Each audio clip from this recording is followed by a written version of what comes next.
Hi everyone, welcome to സമഗ്ര academy. അപ്പൊ നമ്മൾ HSC ഫിസിക്കൽ സയൻസിന്റെ സെക്കൻഡ് മൊഡ്യൂളിലുള്ള 4ാമത്തെ ക്ലാസ് ആണ് എടുക്കാൻ പോകുന്നത്. ഇത് നമ്മൾ ഇലക്ട്രോസ്റ്റാറ്റിക്സ് ആണ് നമ്മുടെ ടോപ്പിക് വരുന്നത്. അതിൽ 4ാമത്തെ ക്ലാസ് ആണ്. കഴിഞ്ഞ ക്ലാസ്സിൽ നമ്മൾ ഇത് ഇലക്ട്രോസ്റ്റാറ്റിക്സിന്റെ ഓരോ ക്ലാസ്സും കണ്ടിന്യൂസ് ആയിട്ട് തന്നെ കാണേണ്ടതാണ്. ഞാൻ എല്ലാ ക്ലാസ്സിലും പറയുന്നതാണ്. പെട്ടെന്ന് 4ാമത്തെ ക്ലാസ്സോ 3ാമത്തെ ക്ലാസ്സോ എടുത്ത് കണ്ടെന്നേക്കാൾ കണ്ടിന്യൂഷൻ കിട്ടില്ല. സ്റ്റാർട്ടിങ് തൊട്ട് ഫസ്റ്റ് ക്ലാസ് തൊട്ട് തന്നെ കണ്ടിന്യൂസ് ആയിട്ട് കണ്ടുപോവാം.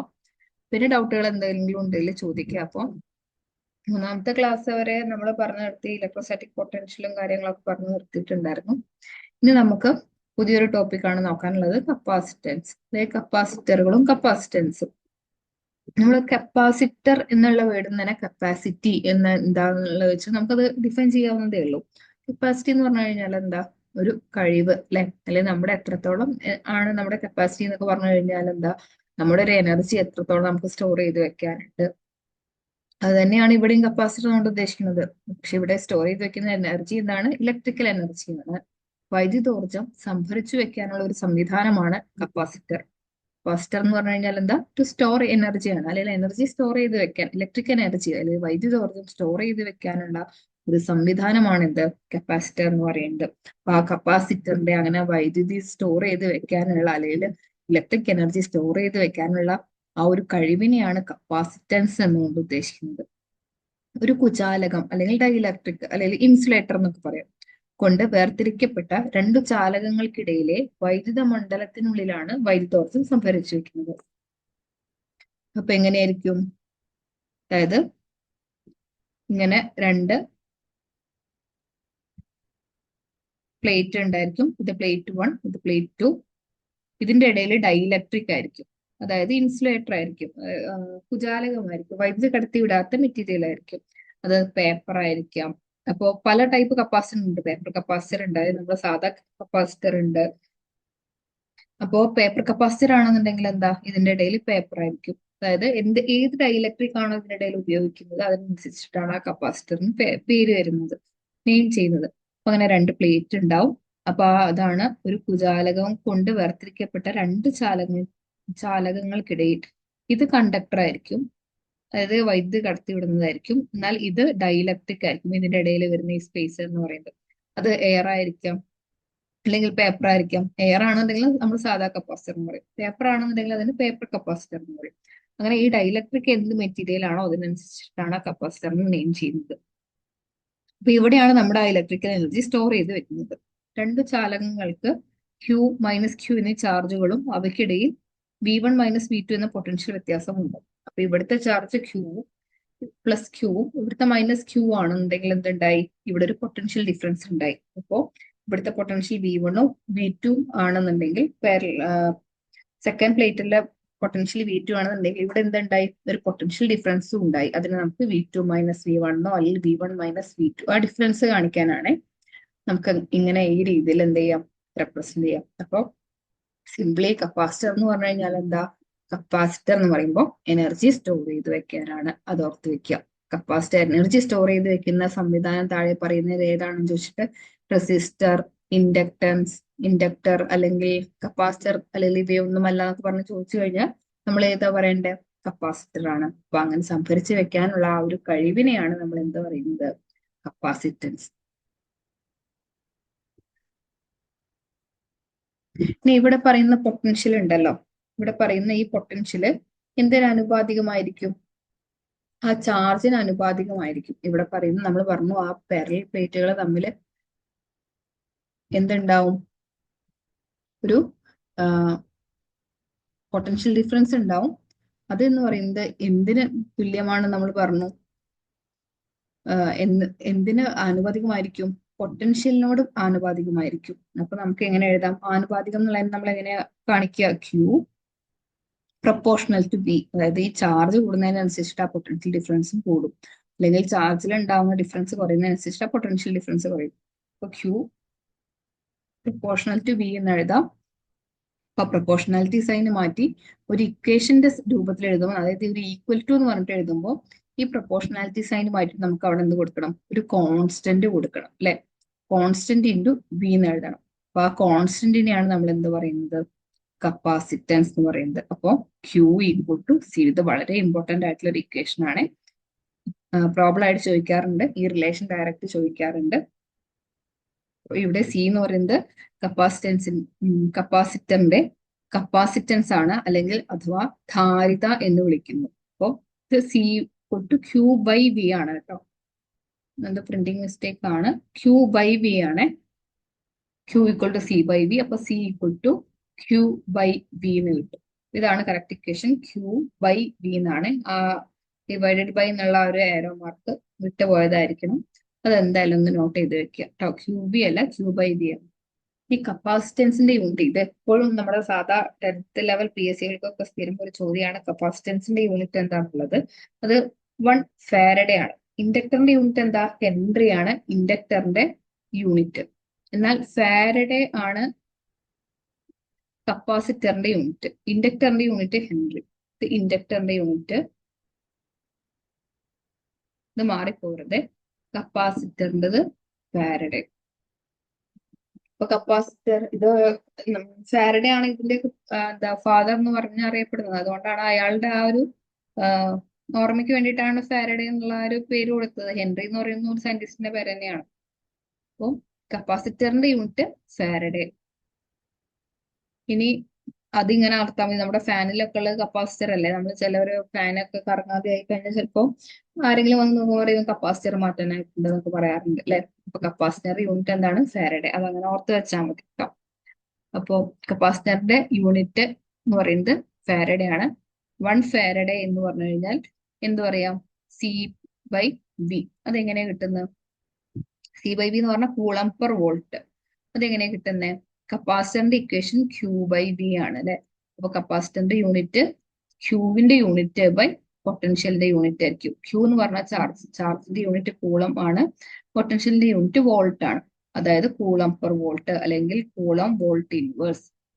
അപ്പോൾ 1 ഫാരഡേ എന്ന് പറഞ്ഞു കഴിഞ്ഞാൽ 1 കൂളം പെർ വോൾട്ട് അല്ലെങ്കിൽ കൂളം വോൾട്ട് ഇൻവേഴ്സ്. ഇനി ഫാരഡേ എന്ന് പറയുന്ന ഇത് ഒരു കപ്പാസിറ്ററിന്റെ കപ്പാസിറ്റി പറയുന്ന യൂണിറ്റ് ആണ്. പക്ഷെ അത് ഇത്തിരി വലിയ യൂണിറ്റ് ആണ്. ഇപ്പൊ നമ്മള് നീളം അളക്കുന്ന കാര്യത്തിലൊക്കെ പറയുന്ന സമയത്ത് എന്താണ് നമ്മളെ സംബന്ധിച്ചിടത്തോളം ഒരു 2000 കിലോമീറ്റർ എന്നൊക്കെ പറയുന്നത് ഭയങ്കര വലിയൊരു ദൂരമാണ് അല്ലെ? പക്ഷെ നമ്മള് നമ്മുടെ ഡെയിലി ലൈഫിൽ പറയുമ്പോൾ 1 കിലോമീറ്റർ 2 കിലോമീറ്റർ അങ്ങനെയൊക്കെ പറയേണ്ട ആവശ്യമുള്ളൂ. അത് വെച്ച് നോക്കുമ്പോൾ ഒരു 2000 കിലോമീറ്റർ എന്ന് പറയുന്നത് നമുക്ക് ഭയങ്കര വലിയൊരു ദൂരം. അതുപോലെ തന്നെ കപ്പാസിറ്ററിന്റെ കപ്പാസിറ്റൻസ് പറയാൻ ഫാരഡേ എന്നുള്ള യൂണിറ്റ് ആണ് പൊതുവെ ഉപയോഗിക്കുന്നത്. പക്ഷെ അത്രയും ഫാരഡേ ഒരു ഫാരഡേ എന്ന് പറഞ്ഞാൽ വലിയൊരു സംഖ്യയാണ്. നമുക്ക് എത്ര മതി? നമുക്ക് ഫാരഡേന്റെ തന്നെ ചെറിയ യൂണിറ്റുകൾ മതി. അപ്പൊ നമ്മുടെ ഡെയിലി ലൈഫിൽ ഈ മൈക്രോ ഫാരഡേ യൂണിറ്റ് അല്ലെ പൈക്കോ ഫാരഡേ യൂണിറ്റുകളൊക്കെയാണ് ഉപയോഗിക്കാറ്. അപ്പൊ അവ തമ്മിലുള്ള റിലേഷൻ നോക്കാം. 1 മൈക്രോ ഫാരഡേ എന്ന് വെച്ച് കഴിഞ്ഞാൽ 10⁻⁻6 ഫാരഡേ ആണ്. ഒരു ഫാരഡേ എന്ന് പറഞ്ഞു കഴിഞ്ഞാല് 10⁻6 മാക്രോ ഫാരഡേ എന്ന് പറയും. ഇത് മൈക്രോ, മറ്റത് macro Faraday. Sorry, 1 macro Faraday എന്ന് പറഞ്ഞു കഴിഞ്ഞാൽ 10⁻6 ഫാരഡേ. ഇത് മാക്രോ, ഇത് മൈക്രോ. മൈക്രോ എന്ന് പറയുമ്പോൾ 10⁻⁻6. നമ്മൾ മൈക്രോ ബയോളജി എന്നൊക്കെ പറയാറില്ലേ? ചെറിയ ഇതിനെ കുറിച്ച് പഠിക്കുന്നത്. അപ്പോൾ ഫാരഡേന്റെ തന്നെ ചെറിയ യൂണിറ്റുകളാണ് micro Faraday, nano Faraday, pico Faraday എന്ന് പറയുന്നത്. ഒരു മൈക്രോ ഫാരഡേ എന്ന് പറഞ്ഞു കഴിഞ്ഞാൽ 10⁻⁻6 ഫാരഡേ. നാനോ എന്ന് പറയുമ്പോൾ നമുക്ക് പറയാം, നാനോ കാർ എന്നൊക്കെ നമ്മൾ പറയാറുണ്ടല്ലോ. നാനോ എന്ന് പറഞ്ഞു കഴിഞ്ഞാൽ എന്താ? ചെറിയത് എന്നുള്ളൊരു രീതിയിലാണ്. ഇത് 10⁻⁻9 ഫാരഡേ. പൈക്കോ ഫാരഡേ എന്ന് പറയുമ്പോൾ 10⁻12. 10⁻⁻12 ഫാരഡേ. ഇത് 10⁻⁻9. ഇത് 10⁻⁻6. അപ്പൊ ഇതാണ് നമ്മൾ യൂസ് ചെയ്യുന്ന പൊതുവെ ഉപയോഗിക്കുന്ന കപ്പാസിറ്ററുകളുടെ ഒക്കെ കപ്പാസിറ്റൻസ് അല്ലെങ്കിൽ അതിന്റെ യൂണിറ്റ് ഏത് രീതിയിലാണ് നമ്മൾ റെപ്രസെന്റ് ചെയ്യുക? ഈ ഒരു ഓർഡറിലൊക്കെയാണ് നമ്മൾ ഉപയോഗിക്കാറ്.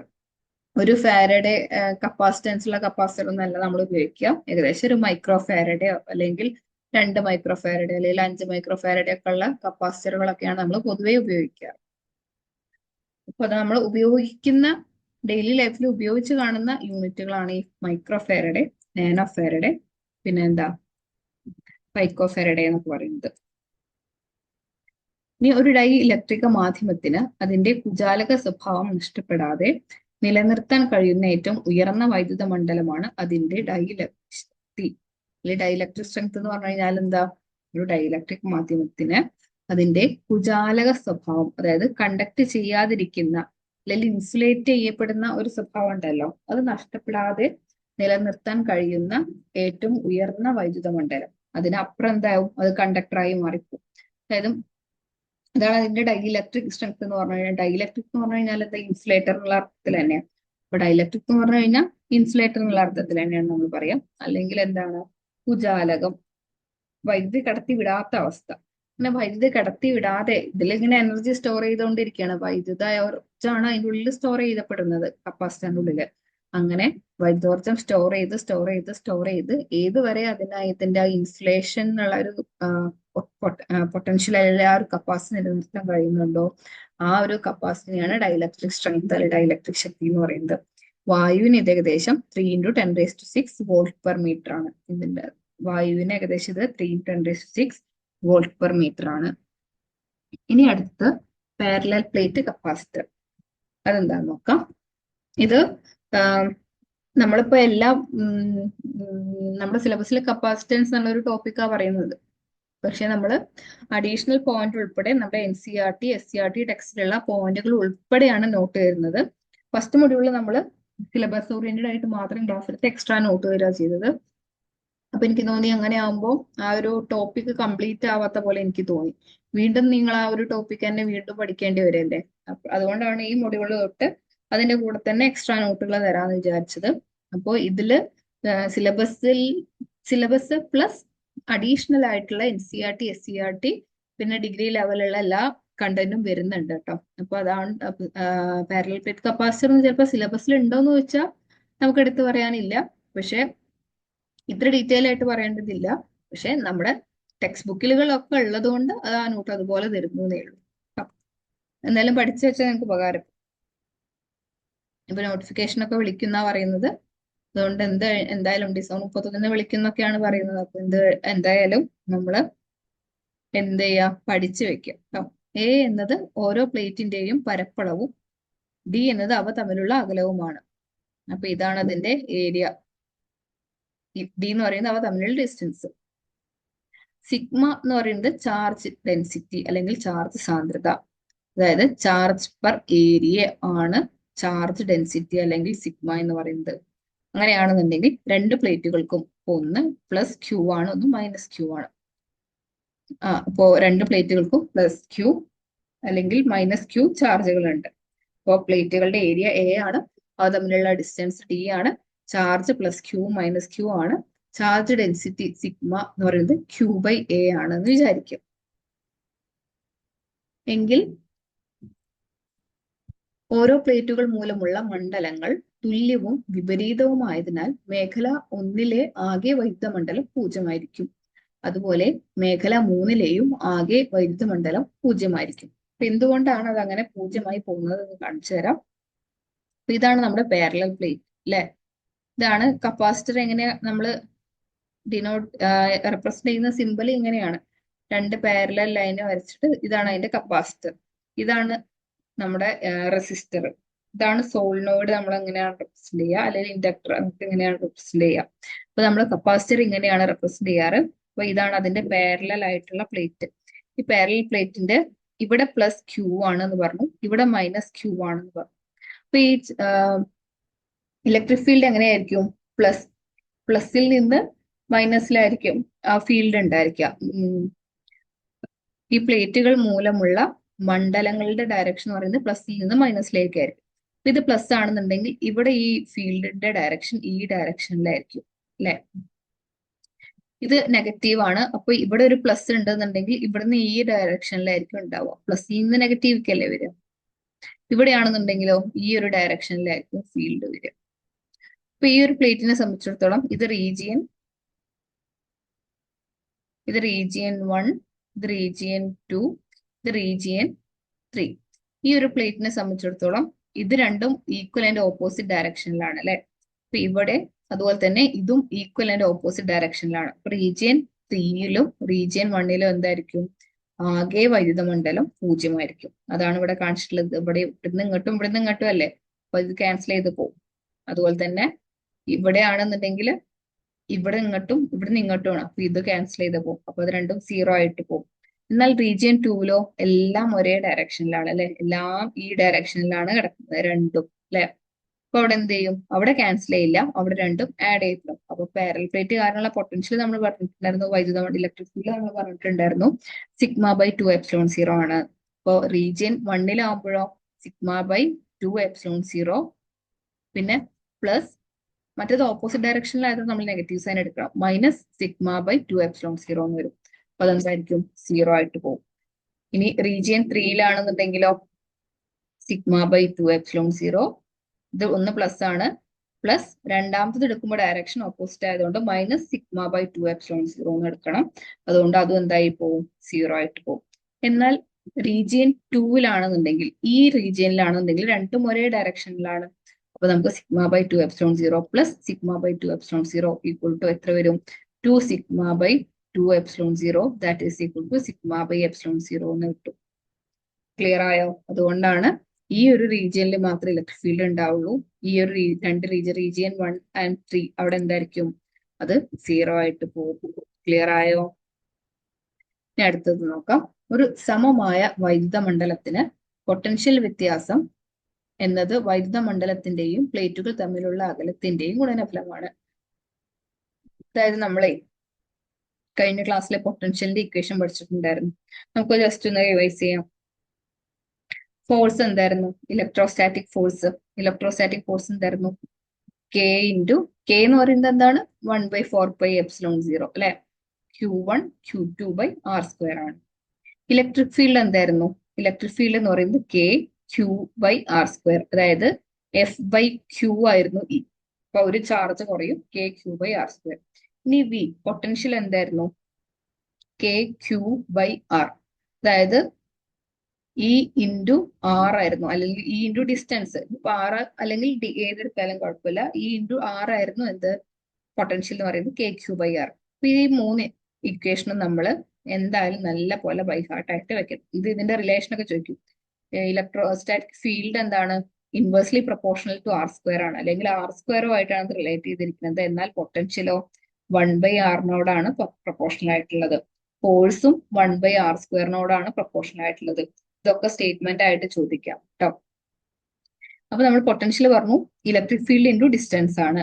അപ്പൊ ഇവിടെയും വൈദ്യുത മണ്ഡലത്തിന്റെയും പ്ലേറ്റുകൾ തമ്മിലുള്ള അകലത്തിന്റെയും ഗുണനഫലമായിട്ട് എന്തുണ്ടാവുക, പൊട്ടൻഷ്യൽ ഉണ്ടാവുക. അതായത് V = ED.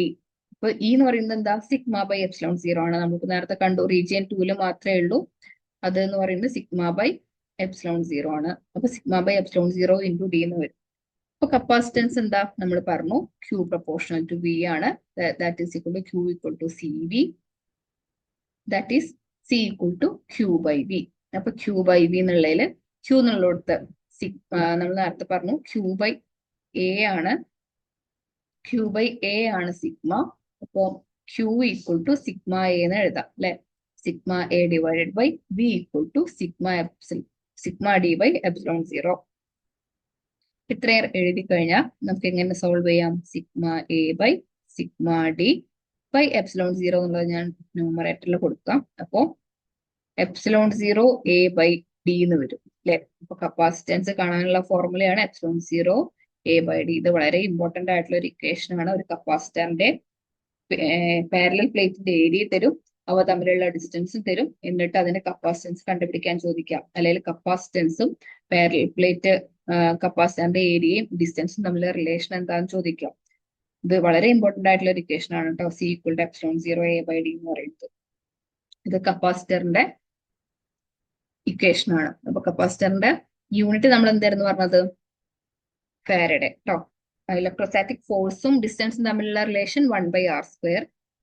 ഇലക്ട്രോസ്റ്റാറ്റിക് ഫീൽഡും ഡിസ്റ്റൻസും തമ്മിലുള്ള റിലേഷൻ 1/r, അതും 1/r² തന്നെ. പിന്നെ ഇലക്ട്രോസ്റ്റാറ്റിക് പൊട്ടൻഷ്യലും പിന്നെ ഡിസ്റ്റൻസും അകലം, ആ പാരലൽ പ്ലേറ്റിന്റെ അല്ലെങ്കിൽ ആ ചാർജുകൾ തമ്മിലുള്ള അകലവും തമ്മിലുള്ള റിലേഷൻ 1/r ആണ് കേട്ടോ.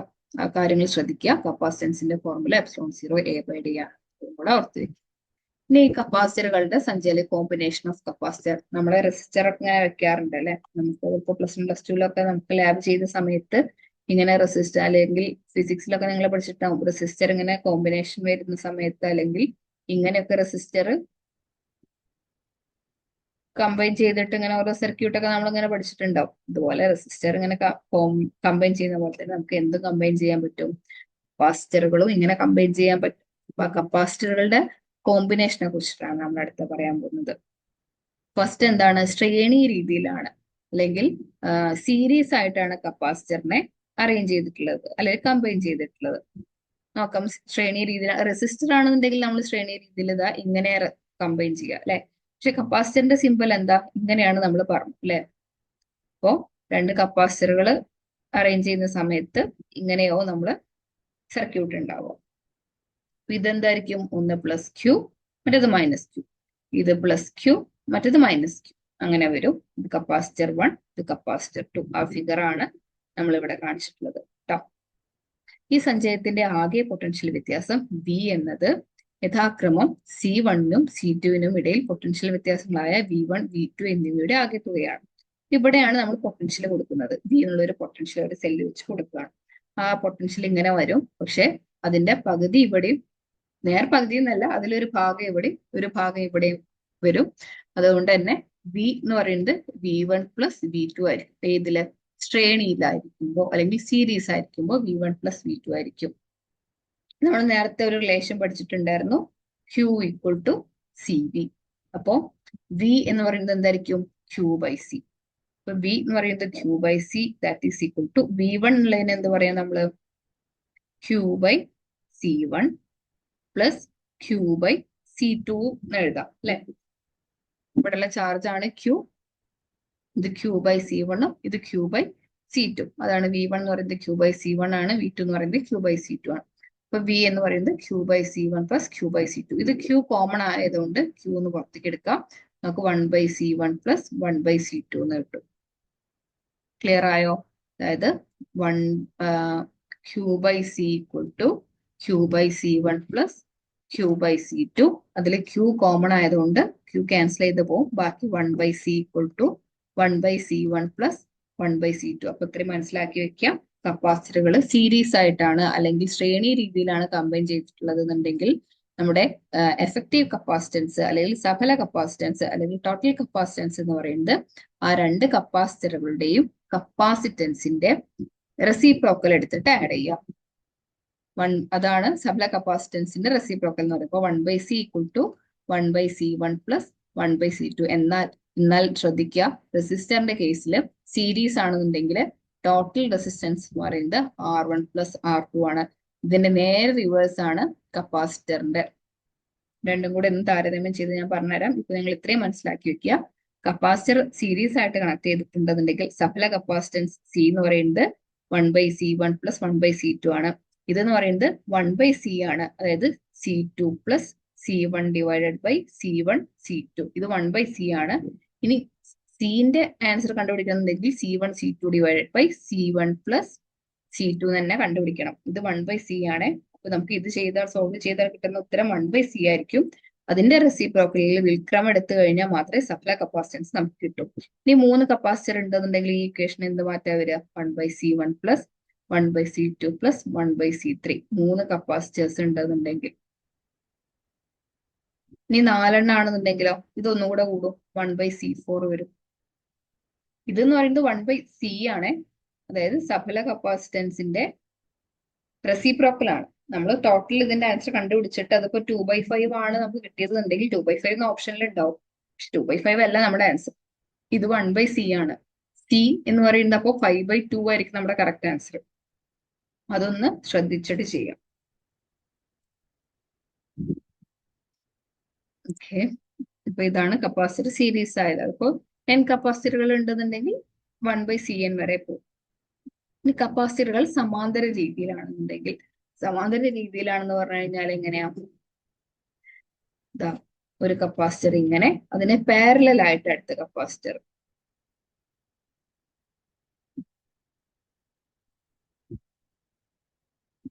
ഇത് രണ്ടും ഇങ്ങനെ കണക്ട് ചെയ്തിട്ട് ഇതിന് അക്രോസ് നമ്മൾ എന്ത് ചെയ്യും, ഒരു പൊട്ടൻഷ്യൽ കൊടുക്കും, പ്ലസും മൈനസും. സമാന്തര രീതിയിൽ രണ്ട് കപ്പാസിറ്ററുകളും ഒരേ പൊട്ടൻഷ്യൽ വ്യത്യാസം പ്രയോഗിക്കുന്നു. അപ്പൊ ഈ വി തന്നെയായിരിക്കും ഇവിടെ ആക്ട് ചെയ്യുക. എന്നാൽ ഓരോ കപ്പാസിറ്ററിലുമുള്ള ചാർജുകൾ വ്യത്യാസമായിരിക്കും. ഇവിടെ എന്താ വ്യത്യാസപ്പെടുന്നത്? ചാർജുകളാണ് വ്യത്യാസപ്പെടുക. എന്നാൽ സീരീസ് കോമ്പിനേഷനിൽ എന്തായിരുന്നു വ്യത്യാസപ്പെട്ടിട്ടുണ്ടായിരുന്നത്? വോൾട്ട് അല്ലെങ്കിൽ പൊട്ടൻഷ്യൽ ആയിരുന്നു വ്യത്യാസപ്പെട്ടിട്ടുണ്ടായിരുന്നത്.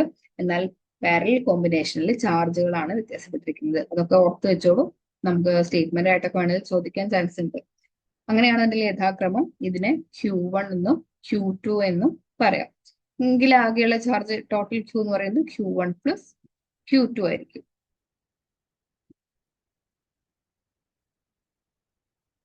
ഇതാണ് അതിന്റെ ഫിഗർ കേട്ടോ. ഇവിടെ Q1 എന്ന് പറയുന്നത് എന്താ? Qവും വോൾട്ടേജും തമ്മിലുള്ള റിലേഷൻ എന്താ? പൊട്ടൻഷ്യലും Q ഈക്വൽ ടു CV ആണ്. അപ്പൊ Q1 എന്ന് പറയുന്നത് C1V, Q2 എന്ന് പറയുന്നത് C2Vയും ആകും. ഇപ്പോൾ സമവാക്യം 1 എന്തായിരിക്കും? അതായത് Q equal to Q1 plus Q2 എന്നുള്ളതിനെ നമുക്ക് മാറ്റിയിട്ട് Q ഈക്വൽ ടു അല്ലെങ്കിൽ CV equal to C1V plus C2V എന്ന് മാറ്റി എഴുതാൻ പറ്റും. ഇവിടെ പൊട്ടൻഷ്യൽ സെയിം ആണ്, അതുകൊണ്ട് V തന്നെ ഇട്ടാൽ മതി. V1 V2 എടുക്കണ്ട. പിന്നെ ഓരോ കപ്പാസിറ്ററിന് C1 C2 എന്നുള്ള പേര് എടുത്തുകൊണ്ട് അത് അങ്ങനെ എടുത്തുന്നേ ഉള്ളൂ. ഇതിലും എന്ത് കോമൺ ആണ്? V കോമൺ ആണ്. അപ്പൊ V ക്യാൻസൽ ചെയ്ത് കഴിഞ്ഞാൽ നമുക്ക് എന്ത് കിട്ടും? C equal to C1 plus C2. അപ്പൊ ഇവിടെ പാരലൽ കോമ്പിനേഷൻ ആണെന്നുണ്ടെങ്കിൽ സഫല കപ്പാസിറ്റൻസ് കാണാനുള്ള ഇക്വേഷൻ C1 പ്ലസ് C2 ആണ്. ഇത് എപ്പോഴാണ്? രണ്ട് കപ്പാസിറ്ററുകൾ ഉപയോഗിക്കുമ്പോഴുള്ള കേസാണ്. ഇനി N കപ്പാസിറ്ററുകൾ ഉണ്ടെന്നുണ്ടെങ്കിൽ ടോട്ടൽ കപ്പാസിറ്റൻസ് എന്തായിരിക്കും? C equal to C1 plus C2 plus C3 plus etcetera plus C എന്ന് വരും. ഇനി ഇത് രണ്ടും കൂടി ഒന്ന് കമ്പൈൻ ചെയ്തിട്ട് ഞാൻ പറഞ്ഞുതരാം. ഇത് റെസിസ്റ്റൻസിന്റെ കേസിൽ, ഇത് കപ്പാസിറ്റൻസിന്റെ കേസിൽ. ഇനി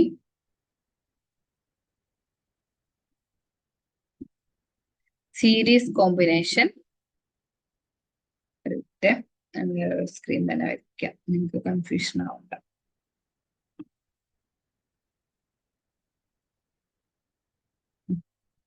അപ്പം ഇത് റെസിസ്റ്റർ, ഇത് കപ്പാസിറ്ററിന്റെ കേസ്. ഇനി ഇവ തമ്മിൽ സീരീസ് കോമ്പിനേഷൻ ആണെന്നുണ്ടെങ്കിൽ, ഇത് പാരലൽ കോമ്പിനേഷൻ ആണെന്നുണ്ടെങ്കിൽ ഒന്ന് കമ്പയർ ചെയ്ത് പഠിച്ചോളൂ. സീരീസ് ആണെന്നുണ്ടെങ്കിൽ, റെസിസ്റ്റർ ആണെന്നുണ്ടെങ്കിൽ ടോട്ടൽ R കാണാൻ R1 പ്ലസ് R2 പ്ലസ് എന്ന് പറഞ്ഞിട്ട് അങ്ങനെ Rn വരെ. എന്നാൽ കപ്പാസിറ്ററിന്റെ കേസിലാണെന്നുണ്ടെങ്കിൽ 1/C equal to 1/C1 plus 1/C2 plus എന്ന് പറഞ്ഞിട്ട് അങ്ങനെ. ഇനി പാരലൽ കോമ്പിനേഷൻ ആണെന്നുണ്ടെങ്കിൽ റെസിസ്റ്ററിന്റെ ടോട്ടൽ റെസിസ്റ്റൻസ് കാണാൻ 1/R1 plus 1/R2 plus etcetera plus 1/Rn വരെ പോവും. എന്നാൽ കപ്പാസിറ്ററിന്റെ കേസിലാണെന്നുണ്ടെങ്കിൽ C equal to C1 plus C2 plus etcetera plus C എന്ന് വരും. അതായത് നേരെ ഓപ്പോസിറ്റ് ആയിട്ടായിരിക്കും റിലേഷൻസ് വരിക, മാറിപ്പോകരുത്. പിന്നെ ഇവിടെ പ്രത്യേകം ശ്രദ്ധിക്കേണ്ട ഒരു കാര്യം എന്താ വെച്ചാല്, എഫക്റ്റീവ് കപ്പാസിറ്റൻസ് അല്ലെങ്കിൽ സപ്ലൈ കപ്പാസിറ്റൻസ് കാണുന്ന സമയത്ത് ഈ സീരീസ് കോമ്പിനേഷനിൽ 1/C equal to 1/C1 plus 1/C2 ആണ് നമ്മൾ കണ്ടുപിടിക്കുക. 1/C1 ഉം 1/C2 ഒക്കെ സോൾവ് ചെയ്യുമ്പോൾ നമുക്ക് ഒന്നില്ലെങ്കിൽ 2/5 എന്നോ അല്ലെങ്കിൽ 3/2 ഒക്കെ കിട്ടുക. ഇത് 1/C ആണ് നോക്കണം. പിന്നെ C എന്ന് പറയുന്നത് അതിന്റെ നേരെ തല തിരിച്ചിട്ടതായിരിക്കണം നമ്മുടെ കറക്റ്റ് ആൻസർ എന്ന് പറയുന്നത്. നിങ്ങൾക്ക് പ്രോബ്ലം ചെയ്യുമ്പോൾ മനസ്സിലാവും കേട്ടോ. അതൊന്ന് ശ്രദ്ധിച്ചാൽ മതി. അപ്പൊ ഇത്രയും കാര്യങ്ങളാണ് ഇതിൽ പറയുന്നത്. സിമ്പിൾ ആയിട്ടുള്ള കാര്യങ്ങളാണ്. പിന്നെ രണ്ട് ഇക്വേഷൻ, നമുക്ക് കുറച്ച് ഇമ്പോർട്ടന്റ് ആയിട്ടുള്ള ഇക്വേഷൻ ആണ് പറയുന്നത്. കപ്പാസിറ്ററിൽ സംഭരിക്കപ്പെട്ട ഊർജ്ജം കണക്ക്, നമ്മൾ കപ്പാസിറ്റർ എന്തിനുള്ളതാന്ന് പറഞ്ഞത്? എനർജി സ്റ്റോർ ചെയ്യാൻ വേണ്ടിയിട്ടുള്ളത് അല്ലെ. അപ്പൊ ആ എനർജി സ്റ്റോർ ചെയ്യുമ്പോൾ സ്റ്റോർ ചെയ്ത് വെച്ച എനർജി നമുക്ക് എത്ര ഉണ്ടെന്ന് കണ്ടുപിടിക്കണ്ടേ? അതിന് വേണ്ടിയിട്ടുള്ള 3 ഇക്വേഷൻസ് ആണ്. 3 ഇക്വേഷനും ഒരുപോലെ പഠിച്ചു വെച്ചോളൂ. ഏത് ഇക്വേഷൻ വെച്ചിട്ടാ പ്രോബ്ലം ചോദിക്കാന്ന് പറയാൻ പറ്റില്ല കേട്ടോ. അതുകൊണ്ട് ചിലപ്പോ കപ്പാസിറ്റൻസും വോൾട്ടേജും തന്നിട്ടുള്ളതായിരിക്കാം, അല്ലെങ്കിൽ പൊട്ടൻഷ്യൽ തന്നിട്ടുള്ളതായിരിക്കാം, അല്ലെങ്കിൽ ചാർജും പൊട്ടൻഷ്യലും തന്നിട്ട് പ്രോബ്ലം ചോദിക്കാം, അല്ലെങ്കിൽ ചാർജും കപ്പാസിറ്റൻസും തമ്മിലുള്ള തന്നിട്ടായിരിക്കാം എനർജി കണ്ടുപിടിക്കാൻ പറയാം, അല്ലെങ്കിൽ സംഭരിക്കപ്പെട്ട ഊർജ്ജം കണ്ടുപിടിക്കാൻ പറയാം. ഏതായാലും ഈ 3 ഇക്വേഷൻ നല്ല പോലെ പഠിക്കുക. ഫസ്റ്റത്തത് ½ CV², രണ്ടാമത്തത് ½ അതെങ്ങനെ ഈ റിലേഷൻ വന്നേ? ½ CV എന്ന് പറഞ്ഞു കഴിഞ്ഞാൽ എന്താ? CV × V ആണ് CV² എന്ന് പറയുന്നത് അല്ലെ. അപ്പൊ ഈ CV എന്ന് പറയുന്നത് ക്യൂ ആണ്. Q equal to C V നമ്മൾ പഠിച്ചിട്ടുണ്ടല്ലോ. ഇതിനെ എന്ത് മാറ്റി എഴുതാം? ഹാഫ് ക്യൂ വി എന്ന് എഴുതാം. ക്ലിയർ ആയോ? ഇനി ഇതിൽ തന്നെ നമുക്ക് എങ്ങനെ മാറ്റി എഴുതാം? ഒരു ഇക്വേഷൻ തന്നെ മോഡിഫൈ ചെയ്യേണ്ടതാണ് ബാക്കി രണ്ട് ഇക്വേഷനും. പക്ഷെ നമ്മൾ 3 ഇക്വേഷൻ നല്ല പോലെ പഠിച്ചു വെക്കുക. ഇനി Q square by C 2c എന്നുള്ള ഇക്വേഷൻ അങ്ങനെ വന്നു. ഹാഫ് സി വി സ്ക്വയർ തന്നെ വന്നതാ. ഈ ഹാഫ് സി വി സ്ക്വയറിനെ നമ്മൾ C square V square by C ഇട്ടു. അതായത് മുകളിലും താഴെയും ഒരു സി കൊണ്ട് മൾട്ടിപ്ലൈ ചെയ്യാൻ ഡിവൈഡ് ചെയ്യുകയും ചെയ്തു. അപ്പൊ എന്ത് വരും? Half C V whole square by C എന്ന് വരും. സി വി എന്ന് പറയുന്നത് എന്താ? ക്യൂ ആണ്. Half Q square by C എന്ന് വരും. അതായത് ക്യൂ സ്ക്വയർ ബൈ 2c. ഇതാണ് 3 റിലേഷൻ. 3 റിലേഷനും പഠിച്ചു വെക്കുക കേട്ടോ. ഈ ആ സർക്കിൾ അങ്ങനെ ബൈ ഹാർട്ട് ചെയ്ത് വെക്കുക. ഇത് കപ്പാസിറ്ററിൽ സംഭരിക്കപ്പെട്ട ഊർജമാണ്. കപ്പാസിറ്ററിൽ സംഭരിക്കപ്പെട്ട ഊർജം. ഇനി ഊർജ സാന്ദ്രത കണ്ടുപിടിക്കാനുണ്ട് എന്ന് പറഞ്ഞു കഴിഞ്ഞാൽ ആ പാരലൽ പ്ലേറ്റുകൾക്കിടയിൽ ഒരു യൂണിറ്റ് വ്യാപ്തത്തിൽ, ഒരു യൂണിറ്റ് വോളിയത്തിൽ ഉണ്ടാവുന്ന സംഭരിക്കപ്പെടുന്ന ഊർജം. ഒരു യൂണിറ്റ് വോളിയം എന്ന് പറയുമ്പോൾ നമ്മൾ എന്ത് ചെയ്യണം? ഈ ഇക്വേഷനിൽ ഡിവൈഡഡ് ബൈ വോളിയം ചെയ്യുക. ഇത് ക്യാപിറ്റൽ യു ആണ് എന്ന് പറയുന്നത് കപ്പാസിറ്റിയിൽ സംഭരിക്കപ്പെട്ട ഊർജം. അത് ഡിവൈഡഡ് ബൈ വോളിയം, അതായത് യൂണിറ്റ് വ്യാപ്തത്തിൽ എന്നല്ലേ പറഞ്ഞത്. അപ്പൊ അത് ഡിവൈഡഡ് ബൈ വ്യാപ്തമായിരിക്കും എന്ത്? എനർജി ഡെൻസിറ്റി, ഊർജ സാന്ദ്രത എന്ന് പറയുന്നത്. അത് സ്മോൾ ലെറ്റർ യു ആണ്. മാറിപ്പോകരുത്, ശ്രദ്ധിച്ചു പഠിക്കുക. അപ്പൊ നമ്മൾക്ക് എന്ത് ഇക്വേഷൻ വരും? അതായത് യു എന്ന് പറയുന്നത് ക്യൂ സ്ക്വയർ ബൈ 2c ആണ് അല്ലെ. ആ ക്യൂ എന്നുള്ളതിന് പകരം നമ്മൾ എന്ത് എടുക്കുക? സിഗ്മ സ്ക്വയർ എ സ്ക്വയർ വരും ഡിവൈഡഡ് ബൈ 2 ഇൻറ്റു സിന്റെ ഇക്വേഷൻ നമ്മൾ നേരത്തെ എന്താ പഠിച്ചത്? Epsilon 0 A by D. Epsilon 0 A by D. അപ്പൊ ഇതിനെ sigma square A square divided by 2 into epsilon 0 A by D എന്നുള്ളത് നമ്മൾ ന്യൂമറേറ്ററിൽ എഴുതി. ഒരു എ ക്യാൻസൽ ആവും. ബാക്കി എന്ത് കിട്ടും? Sigma square D by 2 epsilon 0 എന്ന് കിട്ടും. ഇനി സിഗ്മേനെ നമുക്ക് മാറ്റിയിട്ട് എന്ത് എഴുതാം? എപ്സിലോൺ 0 ഇ എന്ന് വെച്ചിട്ട് മാറ്റി എഴുതാം. അതായത് E equal to sigma by epsilon 0 നമ്മൾ പഠിച്ചിട്ടുണ്ട് അല്ലെ. അപ്പൊ സിഗ്മേനെ നമുക്ക് മാറ്റി എപ്സിലോൺ 0 ഇ എന്ന റിലേഷൻ വെച്ചിട്ട് എഴുതാം. അപ്പൊ ഇത് sigma square epsilon 0 square E square എന്ന് എഴുതാം. ഡിവൈഡഡ് ബൈ 2 എപ്സിലോൺ 0 എന്ന് എഴുതാം. അപ്പൊ വീണ്ടും ഒരു എപ്സിലോൺ 0 ക്യാൻസൽ ചെയ്യാൻ കിട്ടും. അപ്പൊ ബാക്കി എന്ത് വരും?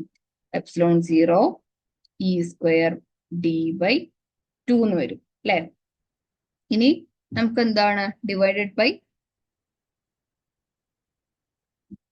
വോളിയം കണ്ടുപിടിക്കണം അല്ലെ.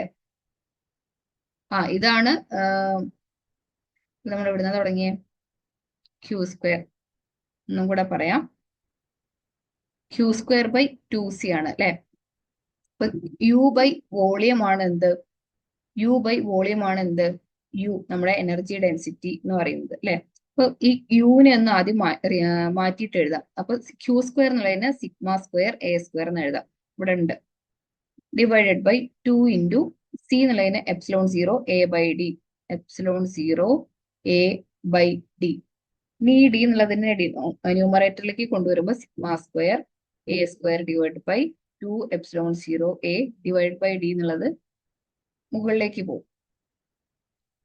ഇനി ഇതില് നമുക്ക് ഒന്നും കൂടെ മാറ്റി എഴുതാം. Sigma square A into A D divided by 2 epsilon 0 A. അങ്ങനെ എഴുതി കഴിഞ്ഞാല് നമുക്ക് എന്ത് ചെയ്യാം? ഒരു എ ക്യാൻസൽ ചെയ്യും. പിന്നെ area into distance, area into length അല്ലെങ്കിൽ ഏരിയ ഇൻറ്റു ഡിസ്റ്റൻസ് എന്താ? വോളിയാണ് അല്ലെ. ഇതൊന്ന് ഓർത്ത് വെക്കുക. അപ്പൊ U equal to sigma square A D divided by 2 epsilon 0 ആണ്. ഈ എ ഡി എന്ന് പറയുന്നത് വോളിയാണ്. അപ്പൊ നമുക്ക് യു ബൈ വി, അതായത് U equal to sigma square A D cancel ചെയ്ത് ഡിവൈഡ് ബൈ 2 എപ്സിലോൺ 0 എന്ന് എഴുതാം. ഇനി ഈ സിഗ്മ സ്ക്വയർ നമ്മൾ എന്ത് എഴുതാം? മാറ്റിയിട്ട് എപ്സിലോൺ 0 ഇ എന്നാക്കുക. അപ്പൊ U equal to sigma square എന്നുള്ളത് epsilon 0 square E square divided by 2 epsilon 0 എന്ന് കിട്ടും.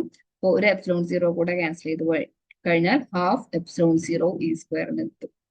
ക്ലിയർ ആയില്ല എന്നുണ്ടെങ്കിൽ ഒന്നും കൂടെ റിവൈൻഡ് അടിച്ചിട്ട് കാണാം. ഡീറ്റെയിൽ ആയിട്ട് പറഞ്ഞിട്ടുണ്ട്. അപ്പോൾ ഒന്നും കൂടി ഒന്ന് റിവൈൻഡ് അടിച്ച് കണ്ടാൽ മതി. ഒന്നുകൂടെ ഒന്ന് എക്സ്പ്ലെയിൻ ചെയ്തു തരാം. അപ്പോൾ യു വെച്ചിട്ടാണ് നമ്മൾ തുടങ്ങിയത്. ക്യൂ സ്ക്വയർ ബൈ 2c ആണ് യു എന്ന് പറയുന്നത് അല്ലെ. അപ്പൊ ക്യൂ എന്നുള്ളതിന് പകരം നമ്മൾ സിഗ്മ എ എന്ന് കൊടുക്കുകയാണ്. അപ്പൊ sigma square A square divided by 2 C എന്നുള്ളത് എപ്സിലോൺ 0 എ ബൈ ഡി. അപ്പൊ എപ്സിലോൺ 0 എ ബൈ ഡി എന്നുള്ളത് ന്യൂമറേറ്ററിലേക്ക് പോയിട്ട് ഡി എന്ന് വരും. ഇനി യു എന്ന് പറയുന്നത് sigma square A D divided by 2 epsilon 0 എന്ന് കിട്ടും. ഇനി നമുക്ക് എന്താ കണ്ടുപിടിക്കേണ്ടത്? സ്മോൾ യു ആണ്, അതായത് സ്മോൾ യു ആണ്, അതായത് capital U divided by volume. നമുക്ക് യു കണ്ടുപിടിക്കാം. യു ഡിവൈഡഡ് ബൈ വോളിയം, അതായത് U divided by area into ഒരു ഡിസ്റ്റൻസ് അല്ലെ. ഏരിയ ഇൻറ്റു ലെങ്ത് ആണല്ലോ വോളിയം എന്ന് പറയുന്നത്. അപ്പോൾ sigma square A D divided by 2 epsilon 0 divided by A D എന്ന് വരും. അപ്പൊ എ ഡി ക്യാൻസൽ ആയി കഴിഞ്ഞാൽ സിഗ്മ സ്ക്വയർ ബൈ 2 എപ്സിലോൺ 0 എന്ന് കിട്ടും. അപ്പൊ നമുക്ക് എന്തെഴുതാം? സിഗ്മ സ്ക്വയർ ബൈ 2 എപ്സിലോൺ 0 സിഗ്മേനെ മാറ്റിയിട്ട് നമുക്ക് ഇ ഇൻറ്റു എപ്സിലോൺ 0 എന്ന് എഴുതാം. കാരണം E equal to sigma by epsilon 0 ആണ് നമ്മൾ കഴിഞ്ഞ ക്ലാസ്സിൽ പഠിച്ചിട്ടുണ്ടായിരുന്നു. അപ്പോ epsilon 0 square E divided by 2 epsilon 0 എന്ന് വരും. എപ്സിലോൺ 0 ഓരോന്ന് ക്യാൻസൽ ചെയ്ത് കഴിഞ്ഞാൽ ഹാഫ് എപ്സിലോൺ 0 ഇ എന്ന് വരും. ഇ സ്ക്വയർ സിഗ്മ സ്ക്വയർ ഉള്ളതുകൊണ്ട് രണ്ടിന് സ്ക്വയർ വരും, ഇ സ്ക്വയർ എന്ന് വരും. അപ്പൊ മനസ്സിലായി എന്ന് വിചാരിക്കുന്നു. അപ്പൊ കുറച്ച് ഇക്വേഷൻസ് ആണ് നമ്മൾ പഠിച്ചത്. ആ ഇക്വേഷൻസ് എല്ലാം നിങ്ങൾ പഠിക്കുന്ന ഓരോ ഇക്വേഷൻസ് സെപ്പറേറ്റ് തന്നെ എഴുതി വെക്കുക കേട്ടോ, കൺഫ്യൂഷൻ ആവരുത്. കപ്പാസിറ്ററിൽ സംഭരിക്കപ്പെട്ട ഊർജ്ജം കണ്ടുപിടിക്കാനുള്ള ഇക്വേഷൻസും ഊർജ്ജ സാന്ദ്രത കണ്ടുപിടിക്കാനുള്ള ഇക്വേഷൻസും നിങ്ങൾക്ക് കൺഫ്യൂഷൻ ആയി പോകരുത്. ക്ലാസ് എവിടെയെങ്കിലും ഡൗട്ട് വരുന്നുണ്ടെങ്കിൽ ഒന്നുകൂടെ റിവൈസ് ചെയ്ത് കാണാം. എന്നിട്ടും ഡൗട്ട് തീരുന്നില്ല എന്നുണ്ടെങ്കിൽ ചോദിക്കാം കേട്ടോ, ഡയറക്റ്റ് ചോദിക്കാം. നമുക്കിനി ലൈവ് ക്ലാസ്സുകളൊക്കെ വെക്കാൻ പറ്റുമെന്ന് നമുക്ക് നോക്കാം. നിങ്ങൾക്ക് കൂടെ ആപ്റ്റ് ആയിട്ടുള്ള ടൈം വെച്ചിട്ട് ലൈവ് ക്ലാസ് ഷെഡ്യൂൾ ചെയ്യാം. എന്നാൽ നിങ്ങൾക്ക് ഡയറക്റ്റ് ഡൗട്ട് ഉണ്ടെന്നുണ്ടെങ്കിൽ ക്ലിയർ ചെയ്യാമല്ലോ. പിന്നത്തെ ക്ലാസ് നല്ലപോലെ ഒന്ന് പഠിച്ചു വെക്കുക.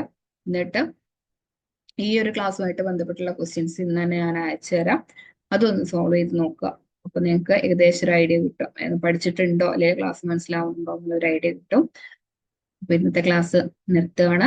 കുറച്ച് കാര്യങ്ങളെ പഠിക്കുന്നുള്ളൂ. പക്ഷെ നമുക്ക് സിലബസ് എന്തായാലും തീർത്ത് ഒരു എക്സാമിന്റെ മുന്നേ സിലബസ് എന്ന് മാത്രമല്ല റിവിഷനും അതിന്റെ കൂടെ ഒരു 2 റിവിഷനും പിന്നെ കുറച്ച് എക്സാം ടെസ്റ്റ് സീരീസ് ഒക്കെ നടത്താനുണ്ട്. അപ്പൊ നല്ല പോലെ അന്നുള്ളത് അന്ന് തന്നെ പഠിച്ചു വെക്കുക, പെൻഡിങ് വെക്കാതെ കേട്ടോ. നല്ല പോലെ പഠിക്കുക. All the best. Thank you.